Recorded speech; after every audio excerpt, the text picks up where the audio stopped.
സഭയിലെ ദൈവസ്ഥാപിതമായ അധികാരത്തെ ധിക്കരിക്കുകയും ഔദ്യോഗിക പ്രബോധനങ്ങൾക്കെതിരായി പഠിപ്പിക്കുകയും ചെയ്യുക വഴി സഭയിൽ ഭിന്നതയുണ്ടാക്കി സഭയിൽ നിന്ന് വിട്ടുനിൽക്കുന്ന ശീശ്മയിലേക്ക് വിമതർ നിബദിക്കുകയാണ്.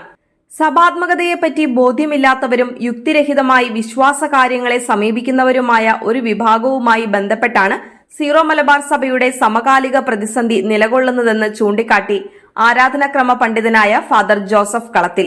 വിരോധാഭാസമെന്ന് പറയട്ടെ, വിശ്വാസവും സന്മാർഗവും സംബന്ധിച്ച് സഭ നിയതമായി നിർദ്ദേശിച്ചിരിക്കുന്ന എല്ലാ പ്രബോധനങ്ങളും ഞാൻ ദൃഢമായി സ്വീകരിക്കുന്നുവെന്ന് തിരുപ്പെട്ട സമയത്ത് സഭാത്മകമായി പ്രതിജ്ഞ ചെയ്ത് പട്ടം സ്വീകരിച്ച പലരുമാണ് ഇന്ന് സഭാവിരുദ്ധ പ്രവർത്തനങ്ങൾക്ക് നേതൃത്വം കൊടുക്കുന്നതെന്ന് കളത്തിലച്ചൻ സൂചിപ്പിക്കുന്നു.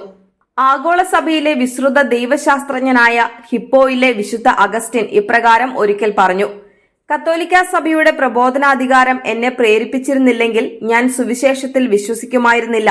അതായത് വിശുദ്ധ ഗ്രന്ഥം എന്നത് സഭയോട് ചേർന്നാണ് മനസ്സിലാക്കേണ്ടതെന്ന് പണ്ഡിതനായ ആ ദൈവശാസ്ത്രജ്ഞൻ നമ്മെ ഓർമ്മിപ്പിക്കുന്നുവെന്ന് കളത്തിലച്ചൻ പറയുന്നു. സീറോ മലബാർ സഭയിൽ ഇന്ന് നടക്കുന്ന പല സംഭവങ്ങളും വിരൽ ചൂണ്ടുന്നത് വിശുദ്ധ അഗസ്റ്റിനെ പോലെയുള്ളവർ എപ്പോഴും ആവർത്തിച്ചിരുന്ന സഭാത്മകതയുടെ അഭാവത്തിലേക്കാണ്. മറ്റു വാക്കുകളിൽ പറഞ്ഞാൽ, സഭാത്മകത അസ്തമിക്കുമ്പോൾ വിശ്വാസവിരുദ്ധത ഉദയം ചെയ്യുന്ന കാഴ്ചയാണ് കാലികമായ പല സംഭവങ്ങളിലും നാം കാണുന്നത്.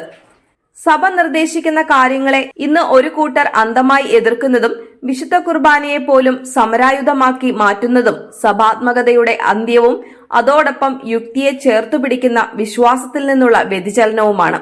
എന്താണ് സഭാത്മക വിശ്വാസം? ഞാൻ വിശ്വസിക്കുന്നു എന്ന് മാമോദീസ വേളയിൽ ഏറ്റുപറയുന്നതും ഞങ്ങൾ വിശ്വസിക്കുന്നു എന്ന് വിശുദ്ധ കുർബാനയുടെ അവസരത്തിൽ ഏറ്റുപറയുന്നതും സഭയുടെ വിശ്വാസത്തെയാണ് സൂചിപ്പിക്കുന്നതെന്ന് കത്തോലിക്ക സഭയുടെ മതബോധന ഗ്രന്ഥം നമ്മെ ഓർമ്മിപ്പിക്കുന്നു. ഇപ്രകാരം ഏറ്റുപറയാൻ നമ്മെ പഠിപ്പിക്കുകയും ദൈവത്തിന് വിശ്വാസത്തിന്റെ പ്രത്യുത്തരം നൽകുകയും ചെയ്യുന്നത് നമ്മുടെ മാതാവായ സഭയാണ്. ഒരമ്മ തന്റെ മക്കളെ സംസാരിക്കാനും ഗ്രഹിക്കാനും ആശയവിനിമയം ചെയ്യാനും പഠിപ്പിക്കുന്നത് പോലെ വിശ്വാസത്തിന്റെ ബോധ്യത്തിലേക്കും വിശ്വാസ ജീവിതത്തിലേക്കും നമ്മെ കൈപിടിച്ചു നടത്തുന്നതിനു വേണ്ടി നമ്മുടെ അമ്മയായ സഭ വിശ്വാസത്തിന്റെ ഭാഷ നമ്മെ പഠിപ്പിക്കുന്നു. വിശ്വസിക്കുന്നത് ഒരു സഭാത്മക പ്രവൃത്തിയാണെന്ന് കത്തോലിക്ക സഭയുടെ മതബോധന ഗ്രന്ഥം നമ്മെ നിരന്തരം ഉദ്ബോധിപ്പിക്കുന്നു. സഭയുടെ വിശ്വാസം നമ്മുടെ വിശ്വാസത്തിന്റെ മുൻഗാമിയാണ്. അത് നമ്മിൽ വിശ്വാസം അങ്കുരിപ്പിക്കുകയും നിലനിർത്തുകയും പരിപോഷിപ്പിക്കുകയും ചെയ്യുന്നു. സഭ സർവ്വവിശ്വാസികളുടെയും മാതാവാണ്. സഭാത്മകതയെപ്പറ്റി കത്തോലിക്ക സഭയുടെ മതബോധന ഗ്രന്ഥം പഠിപ്പിക്കുന്നത് സീറോ മലബാർ സഭയിൽ സഭാത്മകതയിൽ നിന്ന് മാറി ശീശ്മയുടെ തലത്തിലേക്ക് ഒരു കൂട്ടർ സഞ്ചരിക്കുന്ന ഇന്നത്തെ കാലഘട്ടത്തിൽ ഏറെ പ്രസക്തമാണ്. സഭയിലെ ദൈവസ്ഥാപിതമായ അധികാരത്തെ ധിക്കരിക്കുകയും ഔദ്യോഗിക പ്രബോധനങ്ങൾക്കെതിരായി പഠിപ്പിക്കുകയും ചെയ്യുക വഴി സഭയിൽ ഭിന്നതയുണ്ടാക്കി സഭയിൽ നിന്ന് വിട്ടുനിൽക്കുന്നതിനെയാണല്ലോ ശീശ്മ എന്ന പദം സൂചിപ്പിക്കുന്നത്. കത്തോലിക്ക സഭയുടെ ചരിത്രം പരിശോധിച്ചാൽ ഓരോ കാലഘട്ടത്തിലും സഭയുടെ പ്രബോധനാധികാരം സഭാംഗങ്ങളിൽ നിന്ന് കലർപ്പറ്റ വിശ്വാസം ആവശ്യപ്പെട്ടിരുന്നതായി കാണാൻ സാധിക്കും. ഇതിനുദാഹരണമാണ് ആദ്യകാല പാഷണ്ഡതകളുടെ അഥവാ തെറ്റായ പ്രബോധനങ്ങളുടെ ഫലമായി ഉരുത്തിരിഞ്ഞ പ്രതിസന്ധിയും അതിന് പരിഹാരം തേടിക്കൊണ്ട് കൂടിയ സൂനഹദോസുകളും അവയുടെ തീരുമാനങ്ങളും. 4-ാം നൂറ്റാണ്ടിൽ നിക്യ കോൺസ്റ്റാന്റിനോപ്പിൾ സൂനഹദോസിൽ വെച്ച് രൂപപ്പെട്ട നമ്മുടെ വിശ്വാസ പ്രമാണം ഇതിന് ഒരു ഉത്തമ ഉദാഹരണമാണ്.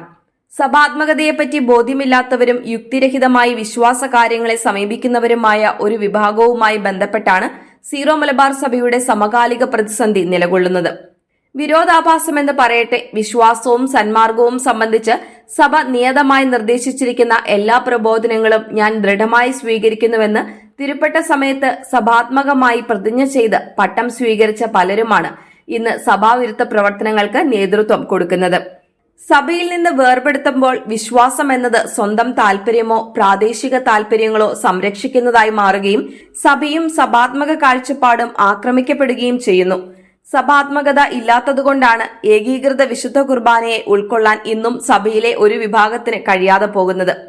സീറോ മലബാർ സഭയിലെ ബലിപീഠത്തിന്റെ ഐക്യത്തിനു വേണ്ടി സിനഡ് പിതാക്കന്മാർ പ്രാർത്ഥനാപൂർവം എടുത്ത ഒരു തീരുമാനത്തെ അവഹേളിക്കുകയും അവയെ കേവലം പ്രാദേശികവാദം കൊണ്ടും ബൗദ്ധിക വ്യായാമം കൊണ്ടും നേരിടാമെന്ന് കരുതുകയും ചെയ്യുന്നവർ അന്ധമായ അനുഷ്ഠാനപരതയിലും സഭാവിരുദ്ധതയിലും അഭിരമിക്കുന്നവരാണ്. ഫ്രാൻസിസ് മാർപ്പാപ്പ വിശ്വാസത്തിന്റെ വെളിച്ചമെന്ന തന്റെ ചാക്രിക ലേഖനത്തിന്റെ ആദ്യ ഭാഗത്ത് സൂര്യനെ ദേവനായി ആരാധിക്കുന്ന വിഗ്രഹാരാധകരുടെ ഇടയിൽ ജീവിച്ചിരുന്ന ക്രൈസ്തവർ ജീവൻ നൽകുന്ന പ്രകാശമായ ഈശോയെ യഥാർത്ഥ സൂര്യനായി വിളിച്ചപേക്ഷിച്ചിരുന്നുവെന്ന് ചൂണ്ടിക്കാണിക്കുന്നുണ്ട്. ഇന്ന് ജനാഭിമുഖ രീതിക്ക് വേണ്ടി മരിക്കാൻ പോലും തങ്ങൾ തയ്യാറാണെന്ന് ചർവിത ചവർണം പ്രഖ്യാപിക്കുന്നവർ 2-ാം നൂറ്റാണ്ടിലെ സഭാപിതാവായ രക്തസാക്ഷിയായ വിശുദ്ധ ജസ്റ്റിന്റെ വാക്കുകളെ ധ്യാനിക്കുന്നത് ഉചിതമായിരിക്കും. സൂര്യനിലുള്ള തന്റെ വിശ്വാസത്തെ പ്രതി ജീവൻ വെടിയുവാൻ ആരും ഒരിക്കലും തയ്യാറായിട്ടില്ല. അതിനാൽ സഭാത്മകതയുടെ അസ്തമനം ശീശ്മയുടെ ഉദയത്തിലേക്കാണ് നയിക്കുന്നതെന്ന് സീറോ മലബാർ സഭയിലെ ഓരോ വിശ്വാസിയും മനസ്സിലാക്കേണ്ടതാണെന്ന് ഫാദർ ജോസഫ് കളത്തിൽ മുന്നറിയിപ്പ് നൽകുന്നു.